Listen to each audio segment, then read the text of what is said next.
अज्ञानतिमिरान्धस्य ज्ञानाञ्जनशलाकयः चक्षुरुन्मिलितं येन तस्मै श्रीगुरुवे नमः। हरे कृष्णा। आज गीता श्रृंखला के सत्र क्रमांक 255 में आप सभी भक्तों का हार्दिक स्वागत है। आज हम श्रीमद् भागवत गीता के 7वें अध्याय के जो कि भगवत ज्ञान श्लोक क्रमांक 17 का अध्ययन करेंगे। तो आइए, श्लोक इस प्रकार है। तेषां ज्ञानी नित्ययुक्त एक भक्तिर्विशिष्यते प्रियो हि ज्ञानिनो यर्थ अहम स मम प्रिय। अर्थात भगवान श्री कृष्ण कहते हैं कि इनमें से जो परम ज्ञानी है और शुद्ध भक्ति में लगा रहता है वह सर्वश्रेष्ठ है, क्योंकि मैं उसे अत्यंत प्रिय हूँ और वह मुझे अत्यंत प्रिय है। भक्तों, अगर इस श्लोक का संबंध पिछले वाले श्लोक से देखा जाए तो पिछले वाले श्लोक में जब भगवान श्री कृष्ण ने चार प्रकार के जो पुण्य आत्मा है उनके बारे में उल्लेख किया, तब अर्जुन के मन में संशय उत्पन्न हुआ कि हे भगवान, इन चार प्रकार के पुण्य आत्माओं में सबसे अधिक प्रिय आपको कौन है? क्योंकि अर्जुन है वो बहुत ही जिज्ञासु थे। अर्जुन जानना चाहते थे वास्तव में, हमारी तरह नहीं कि जो भगवान ने बोल दिया उसको सुन लिया, जो गुरु ने बोल दिया उसको मुंडे हिलाकर स्वीकार करके चले आए, भले समझ में आए या ना आए। भगवान श्री कृष्ण के समक्ष अर्जुन ये पूछना चाह रहे थे कि इन चारों में सर्वश्रेष्ठ कौन है, और जब भगवान के द्वारा ये मालूम होगा तब उसका हम पालन करके उस सर्वश्रेष्ठ अवस्था तक पहुंच सके। वरना अगर भगवान इसके बारे में वर्णन करेंगे तो बहुत महत्वपूर्ण है, वरना हम उसके बारे में जान ही नहीं पाएंगे कि सर्वश्रेष्ठ अवस्था क्या है। और अर्जुन के इस संशय का निवारण करते हुए श्री कृष्ण इस श्लोक में कह रहे हैं कि इनमें से जो परम ज्ञानी है और शुद्ध भक्ति में लगा रहता है वह सर्वश्रेष्ठ है। जो परम ज्ञानी है और साथ ही साथ शुद्ध भक्ति में लगा रहता है वह सर्वश्रेष्ठ है, क्योंकि मैं उसे अत्यंत प्रिय हूँ और वो मुझे अत्यंत प्रिय होता है। जो ज्ञानी भी है और शुद्ध भक्ति में लगा रहता है वो श्री कृष्ण के बारे में पूर्ण रूप से सब कुछ जानता है, इसी कारण श्री कृष्ण से प्रेम करता है। जीवन में अनेक जगह पर अपनी बुद्धि को भटकाने के बजाय एकमात्र भजन नंदन गोविंद श्री कृष्ण से प्रेम करने में लगाता है। आज हम हर जगह अपने प्रेम को बांटते फिरते हैं, परिवार को बांटना है, समाज को बांटना है, देश में उसको बांटना है, इसको बांटना है, सब जगह अपनी बुद्धि लगा के रखते हैं और विशेष रूप से जहाँ पे लगाना है श्री कृष्ण में वहाँ पर नहीं लगाते। इसी कारण आज मानव है वो दुखी है। वरना अगर आप श्री कृष्ण से प्रेम करेंगे तो स्वाभाविक है हर एक जीव के साथ प्रेम करते हुए प्रतीत होंगे, क्योंकि श्री कृष्ण को जो कोई व्यक्ति अपने आप को समर्पित कर देता है और भगवान श्री कृष्ण समस्त शक्तियों के स्रोत है, उसी कारण श्री कृष्ण से प्राप्त शक्ति के आधार पर वो इस जीवन के हर एक जीव के साथ आदान प्रदान करेगा। जो भगवान का भक्त है, शुद्ध भक्त है, वो एक छोटी छोटी चींटी के साथ भी कभी गलत व्यवहार नहीं करता है, उसको भी बचाता हुआ प्रतीत होता है। भागवतम प्रमाण है भक्तों, जड़ भरत जी का दृष्टांत आता है कि जब वो राजा रहुगण की पालकी को उठाकर चल रहे थे तब पावों में अनेक प्रकार के जीव जंतुओं को, छोटे छोटे कीड़े मकोड़ों को देखकर उनको बचाते हुए पांव इधर उधर रख रहे थे। और दूसरी तरफ आज के तथाकथित मानव अपने आप को जीव हितैषी, जीव प्रेमी, जीव दया मानते तो हैं। अपनी गाड़ी में बैठकर जा रहे हैं, जिसमें कोई मुर्गी दिख गई, गाड़ी से उतरकर वहाँ पे उस मुर्गी को बचाते हुए दिखाएंगे, वीडियो लेंगे, सोशल मीडिया पर डालेंगे, जीव प्रेमी फलाना फलाना व्यक्ति ने एक जीव की रक्षा करी। और बाद में मालूम पड़ा कि वो कार में बैठकर जहाँ कहाँ रहे थे उसी होटल में जहाँ पर जाकर बैठकर ऐशो आराम से उसी मुर्गी को काट कर खाना चाहते हैं। उसकी बहन को या किसी और को मुर्गी को काट कर खाने के लिए होटल में जा रहे। कहाँ से जीव प्रेमी हुए? एक तरफ दिखावे के लिए किसी जीव को बचा रहे हैं और दूसरी तरफ उसी जीव का भक्षण कर रहे हैं और बड़े ऐशो आराम के साथ, आनंद के साथ कर रहे हैं। कहाँ गई तुम्हारी जीव दया? कहाँ गई तुम्हारी जीव दया? धिक्कार है ऐसे लोगों पर। ऐसे लोगों को देखकर करुणा आती है, दया आती है कि उनको थोड़ा कोई ज्ञान दे दे, सद्बुद्धि दे दे कि जिन जीवों को तुम काट कर खा रहे हो वही तुम्हारे बहुत ही निंदनीय कार्य है, वो तुम्हारे अधोगति का कारण बनेंगे भक्तों। क्योंकि भगवान ने हमें खाने के लिए अनेक प्रकार के शुद्ध आहार दिए हैं, जिसके आधार पर व्यक्ति है वो अपना जीवन निर्वाहन कर सकता है, उसके साथ अपने आध्यात्मिक जीवन को बढ़ा सकता है। परंतु गलत प्रकार का आहार लेने के कारण व्यक्ति भक्ति कार्य नहीं कर पाता है। जिसका आहार शुद्ध है उसका मन शुद्ध होगा, चेतना शुद्ध होगी, और जो चेतना शुद्ध है उस शुद्ध चेतना से वह सात्विक कार्य कर पाएगा। इसलिए जीवन में सबसे ज़्यादा दया भाव रखना चाहिए, तो आपको भगवान की भक्ति में संलग्न होना होगा। भौतिक इच्छाओं के समस्त कलमश से मुक्त आर्त जिज्ञासु धनहीन तथा ज्ञानी ये सब शुद्ध भक्त बन सकते हैं, किंतु इनमें से जो परम सत्य का ज्ञानी है और भौतिक इच्छाओं से मुक्त होता है वही भगवान का शुद्ध भक्त हो जाता है। आर्त जिज्ञासु अर्थार्थी तथा ज्ञानी ये समस्त प्रकार के भक्त हैं, वो भगवान के शुद्ध भक्त बन सकते हैं, परंतु जो व्यक्ति ज्ञानी है और भगवान का शुद्ध भक्त है वो भगवान श्री कृष्ण को अत्यंत प्रिय है। इन चार वर्गों में से जो भक्त ज्ञानी है और साथ ही भक्ति में लगा रहता है वह भगवान को कथन अनुसार सर्वश्रेष्ठ है। भागवतम 11.14.12 में भगवान उद्धव जी से कहते हैं, मयि अर्पित आत्मना सभ्य निरपेक्ष सर्वतः मैं आत्मना सुखम यत् कुतः स्यादि स्व आत्मनाम। अर्थात भगवान श्री कृष्ण कहते हैं कि हे विद्वान उद्धव, जो लोग समस्त भौतिक इच्छाएं त्याग कर अपनी चेतना मुझ में स्थिर करते हैं वे मेरे साथ उस सुख में हिस्सा बांटते हैं जिससे इंद्रिय तृप्ति में संलग्न मनुष्यों के द्वारा संभव तथा अनुभव नहीं किया जा सकता। स्वयं श्री कृष्ण उद्धव जी से उल्लेख करते हुए कहते हैं कि जो कोई व्यक्ति मेरे शरणों में आकर मेरे साथ आनंद प्रदान करता है, भक्ति में सेवा करता है और जो आदान प्रदान करता है उसमें जो दिव्य आनंद की अनुभूति होती है ना, वह आनंद कोई साधारण व्यक्ति जो भौतिक जगत में कुछ अच्छा भोजन खाकर इंद्रिय तृप्ति के द्वारा जो आनंद भोगने का प्रयास करता है वह आनंद कभी प्राप्त नहीं हो सकता। इसलिए तो आप देखिए, जो पूर्ण रूप से आध्यात्मिक कार्यों में संलग्न है, भक्ति कार्य में लगे हुए हैं, वो हमेशा प्रसन्न रहते हैं, दिव्य आनंद में रहते हैं। उनके मुख पर मंद मंद मुस्कुराहट हमेशा शशाहट करती हुई प्रतीत होती है, हमेशा आत्मतृप्त लगते हैं।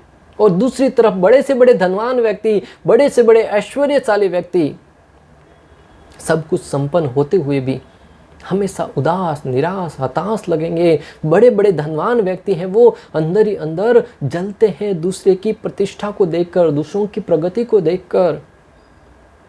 उनको अनेक प्रकार के मनोवैज्ञानिक डॉक्टरों की आवश्यकता होती है, अनेक प्रकार के लोगों की आवश्यकता होती है जो उनको मानसिक रूप से सुदृढ़ बना सके।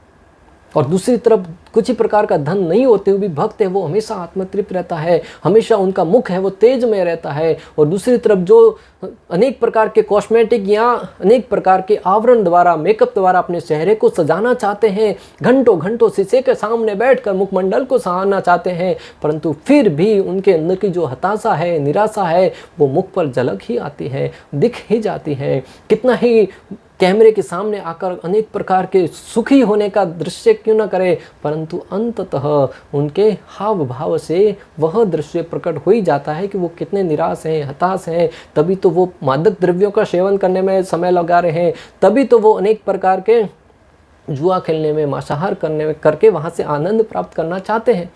अगर उनके अंदर आनंद होता तो वो गलत कार्यों में प्रवृत्त नहीं होते। इसलिए भगवान कह रहे हैं कि जो व्यक्ति मेरे साथ आनंद प्रदान करता है उस दिव्य आनंद को प्राप्त कोई भी व्यक्ति नहीं कर सकता जो इंद्रिय भोग में लगा हुआ है। मैं उसे अत्यंत प्रिय हूँ जो भक्त दिव्य भक्ति में लगा रहता है, वह भगवान को छोड़कर किसी वस्तु की कामना नहीं करता। मैं अत्यंत प्रिय हूँ, भगवान ने क्या कहा है, मैं उसको अत्यंत प्रिय हूँ। जिसको भगवान प्रिय होता है वो भगवान को छोड़कर किसी और वस्तु को पाने के लिए किसी प्रकार का प्रयास नहीं करता या किसी प्रकार की कामना नहीं करता। प्रमाण भक्तों, भागवतम 11.14.14 श्री कृष्ण उद्धव जी से कहते हैं, भगवान श्री कृष्ण स्वयं उद्धव जी से कहते हैं, जिसने अपनी चेतना मुझ में स्थिर कर रखी है वह न तो ब्रह्मा या इंद्र के पद या धाम की कामना करता है, न इस पृथ्वी के सामान्य जन्म निम्न लोकों की सर्वश्रेष्ठता, न योग की 8 सिद्धियों की, न जन्म मृत्यु से मोक्ष की कामना करता है। ऐसा व्यक्ति एकमात्र मेरी कामना करता है। भक्तों, जो भगवान को प्रेम मात्र आदान प्रदान करना चाहता है वह ब्रह्मलोक भी नहीं जाना चाहता, इंद्रदेव का सिंहासन भी नहीं चाहता है, न इस जगत में किसी प्रकार की दिव्यता चाहता है, न पद प्रतिष्ठा चाहता है, न अष्ट सिद्धियों के पीछे भागता है। वह कुछ चाहता है तो मात्र एकमात्र श्री कृष्ण। अनेक जगह पर भगवान श्री कृष्ण जब प्रकट हुए हैं और अपने भक्तों से कहा है कि मांगो तुम क्या मांगना चाहते हो, तब उन भक्तों ने, जो शुद्ध भक्त थे, उन्होंने श्री कृष्ण से कहा कि एकमात्र आप चाहिए भक्तों। ध्रुव महाराज ने अनेक भक्ति करी भगवान श्री कृष्ण की प्रसन्न करने के लिए, बहुत बड़ा साम्राज्य प्राप्त करने के लिए, लेकिन जब उन्होंने भगवान को अपने समक्ष भगवान श्री विष्णु को देखा और भगवान ने कहा कि मांगो, क्या मांगना चाहती हो, तो ध्रुव महाराज कहते हैं आपसे आपको ही मांग लूँ, बाकी तो मुझे कुछ नहीं चाहिए। क्योंकि भगवान से भगवान को मांग लेंगे तो जीवन में और कुछ मांगने के लिए शेष नहीं रहेगा भक्तों। जब अर्जुन और दुर्योधन भगवान के पास सहायता मांगने के लिए जाते हैं, श्री कृष्ण निद्रा अवस्था में सोए हुए थे, अर्जुन भगवान के पांवों के पास जाकर बैठते हैं, दुर्योधन भगवान के मुखमंडल के पास जाकर। जैसे ही भगवान खड़े होते हैं तो पहले अर्जुन को देखते हैं, तो भगवान कहते हैं अर्जुन बोलो क्यों आए हो। दुर्योधन कहता है पहले मैं आया था। अरे भगवान दृष्टि घुमाते बोले तुम कभी आए, तुमको तो मैंने देखा ही नहीं, पहले अर्जुन को देखा, इसलिए अर्जुन का पहला अधिकार बनता है। अर्जुन ने कहा नहीं, पहले तो दुर्योधन आए थे। तो भगवान ने कहा कि तुम दुर्योधन बड़े हो, अर्जुन छोटे हैं, इस नाते अर्जुन को मांगने दो। अर्जुन ने कहा कि मैं भगवान आपको चाहता हूँ। भगवान ने कहा एक तरफ मेरी नारायणी सेना है और दूसरी तरफ मैं, और मैं युद्ध में अस्त्र भी नहीं उठाऊंगा। फिर एक बार विचार कर लो अर्जुन, तुम किसे चाहते हो। अर्जुन ने कहा कि विचार करने की आवश्यकता ही नहीं है, मैं आपको ही चाहता हूँ, यह है शुद्ध भक्त की निशानी। और दूसरी तरफ मूर्ख दुर्योधन नारायणी सेना पाकर मन मन गदगद हो गया, परम प्रसन्न होकर अपने युद्ध शिविर में गया और अपने सहपाठियों को इस प्रसन्नता के बारे में वर्णन करने लगा। परंतु कौन समझाए उसको कि जिस नारायण को मांग लिया है उसकी नारायण सेना पाकर तुम क्या करोगे। भगवान जो चाहेंगे होगा वही। इसलिए जीवन में श्री कृष्ण से श्री कृष्ण को ही मांग लो और कुछ मांगने की आवश्यकता नहीं रह जाएगी, क्योंकि भगवान है वो परम ऐश्वर्यशाली है। ऐश्वर्य समग्र वीर्य यशस ज्ञान वैराग्य से भगत गणा, जिसके पास संपूर्ण सौंदर्य है, यश है, ज्ञान है, वैराग्य है, सब कुछ उनके पास संपूर्ण मात्रा में है। वह मुझे प्रिय है। भक्त भगवान को कितना प्रिय है इसका उल्लेख स्वयं श्री कृष्ण भागवतम में। भगवान ने क्या कहा है, मैं उसको प्रिय हूँ और वह मुझे प्रिय है। अभी भक्त भगवान को कितना प्रिय है इसके बारे में स्वयं श्री कृष्ण भागवतम 11.14.15 में उद्धव जी से वर्णन करते हुए कहते हैं, न तथा मे प्रियतम आत्मयोनिर्शंकर न स संकर्षणो न श्रीने वात्सम स यथा भवान। अर्थात भगवान श्री कृष्ण कहते हे उद्धव, न तो ब्रह्मा, शिव, शंकरषण, लक्ष्मी जी, न ही मेरी आत्मा ही मुझे इतने प्रिय हैं जितने कि तुम हो।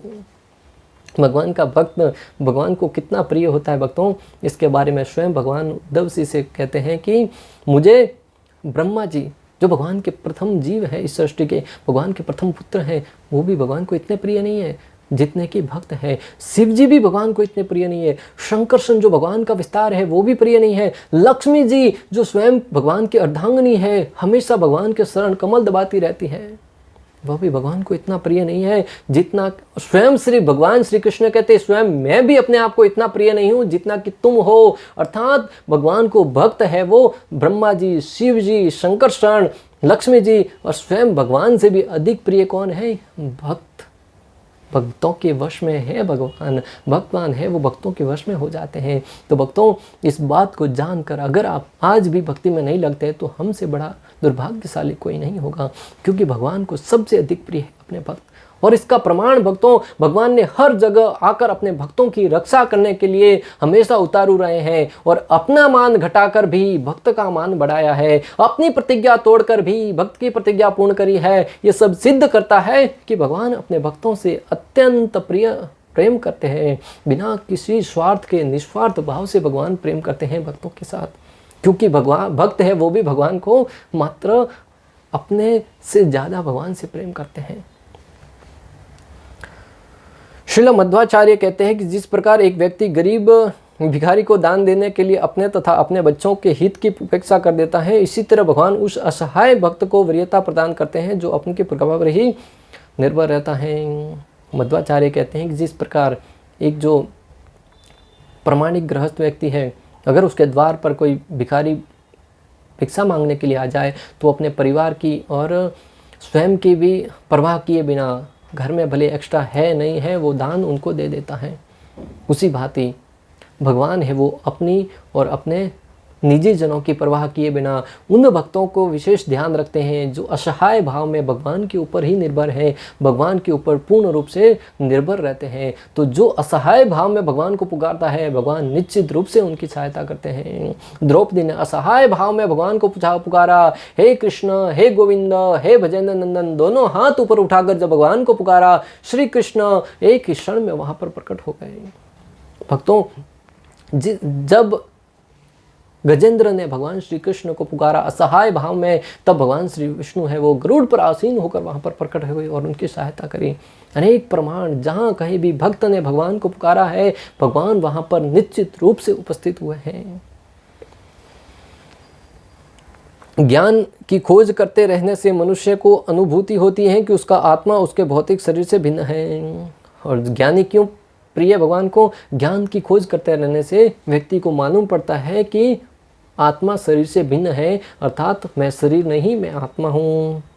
अधिक उन्नति करने पर उसे निर्विशेष ब्रह्म तथा परमात्मा का ज्ञान होता है। जब वह पूर्णतया शुद्ध हो जाता है तो उसे ईश्वर के नित्य दास के रूप में अपनी स्वाभाविक स्थिति की अनुभूति होती है।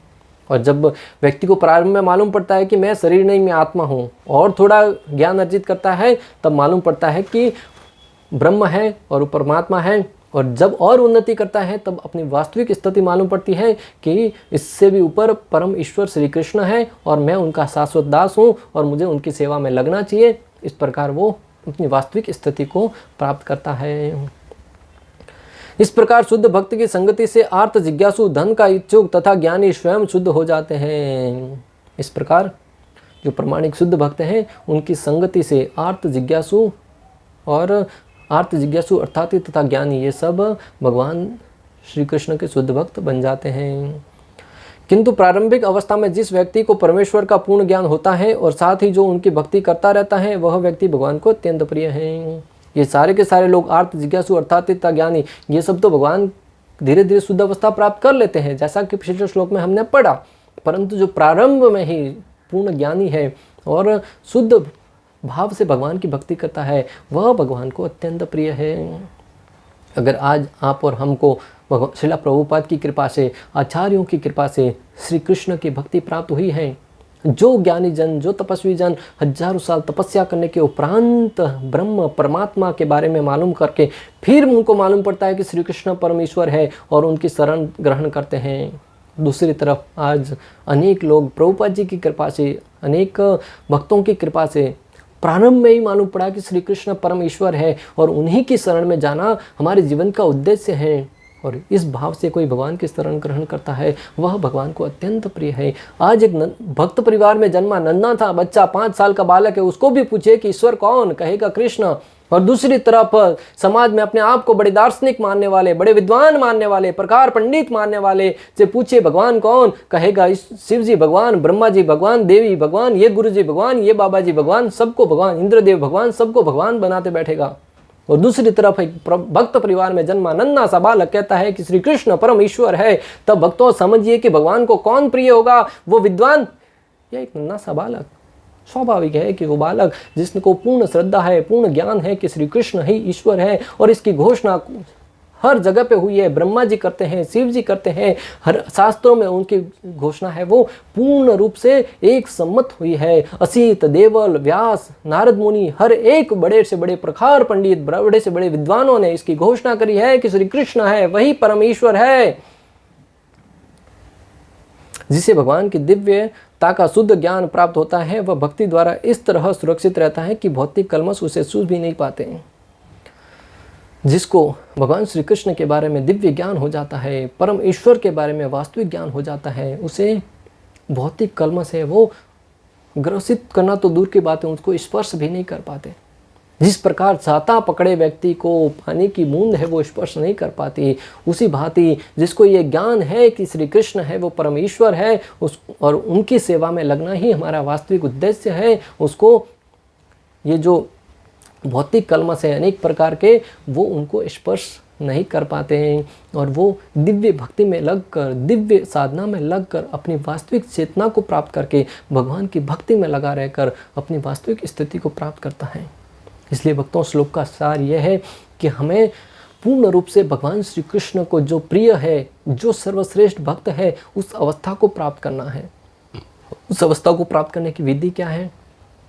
प्रामाणिक स्रोतों से निरंतर सुनते रहें, भक्ति का अभ्यास करते रहें, 4 नियमों का पालन करते हुए, भगवान के नाम का जप करते हुए, हरे कृष्णा कृष्णा कृष्णा हरे हरे, हरे राम राम राम हरे हरे, संख्या पूर्वक माला के ऊपर प्रतिदिन भगवान के नाम का जप करते हुए, अपने हृदय की चेतना को शुद्ध करते हुए, दिव्य ज्ञान के द्वारा अपने मन का मार्गदर्शन करते हुए, अपने दिव्य चेतना को भगवान के चरणों में लगाकर अपनी वास्तविक स्थिति को प्राप्त करने का प्रयास करना है। एक न एक दिन निश्चित रूप से हम उस अवस्था को प्राप्त करेंगे। इस भौतिक जगत में लोग गाने गाते हैं, हम होंगे कामयाब, हम होंगे कामयाब। जब इस जगत में लोग अपनी मेहनत, अपने प्रयास के द्वारा कामयाब हो सकते हैं, तो हम आध्यात्मिक जीवन में भी आचार्यों के मार्गदर्शन में, अपने स्वयं की मेहनत के द्वारा, भगवान की कृपा से निश्चित रूप से एक दिन कामयाब होंगे। और वो कामयाबी क्या होगी? भगवान का शुद्ध प्रेम, भगवत शुद्ध भक्ति। और उस अवस्था को प्राप्त करने के बाद कोई अवस्था प्राप्त करना शेष नहीं रह जाता। जैसा कि भागवतम में श्री कृष्ण उल्लेख करते हैं कि जो भक्त मेरे साथ आदान प्रदान करता है, मेरी दिव्य भक्ति में लगा रहता है, वो उस आनंद को प्राप्त करता है जिसे इस भौतिक जगत में सामान्यतः कोई व्यक्ति प्राप्त नहीं कर सकता, जिसे न तो धन या बल या ज्ञान के आधार पर प्राप्त किया जाता है, वो मात्र श्रद्धा के आधार पर श्री कृष्ण को पूर्ण रूप से समर्पित करके ही प्राप्त किया जाता है। इसलिए हमें चाहिए कि हम स्वयं तो भगवान के शरणों में समर्पित हो, साथ ही साथ हम पर आश्रित जन है या हमारे हितैषी जन है, हम उनको भी हम वह ज्ञान प्रदान करें ताकि वो भी उनकी शरणागति स्वीकार कर सकें। क्योंकि भक्तों, साधारण सी बात है कि अगर हमारे पास वह वस्तु है जो बहुत कीमती है, तो हमें चाहिए कि हम वो उनको भी प्रदान करें जो हमारे हितैषी हैं, जो हमारे शुभ चिंतक हैं, और उनको प्रदान होगी तो वह भी उसका लाभ उठाएंगे। और इस प्रकार वो भी खुश, हम भी खुश, और भगवान उससे और अधिक खुश, क्योंकि हमने भगवान के एक बिछड़ी हुई संतान को भगवान से मिलाया है। जिस प्रकार एक पिता की कोई संतान गुम हो जाती है और अगर तीसरा व्यक्ति उनको लाकर उस पिता से मिला दे, वह पिता की प्रसन्नता का ठिकाना नहीं रहेगा। वो उस व्यक्ति से कहेगा कि मांगो, क्या मांगना चाहते हो। अगर वो धनवान पिता है तो वो उसको मुंह मांगा इनाम देगा। उसी भांति भगवान है, वो परम धनवान है, परम ऐश्वर्यशाली है। उनके सामने हम उनकी संतान को जब उनसे मिलाएंगे, निश्चित रूप से वो हमें वह वरदान प्रदान करेंगे, वह दान देंगे जिनको पाकर हमें और कुछ प्राप्त करने के लिए शेष नहीं रहेगा। इस प्रकार श्लोक क्रमांक 17 का भक्ति वेदांत तात्पर्य पूर्ण हुआ। अंत तक हमारे साथ बने रहने के लिए आप सभी का हृदयपूर्वक, प्रेम पूर्वक बहुत बहुत धन्यवाद। श्रील प्रभुपाद की जय, श्री श्री राधा गोपीनाथ भगवान की जय, श्रीमद् भगवद गीता की जय। हरे कृष्णा कृष्ण कृष्ण हरे हरे, हरे राम राम राम हरे।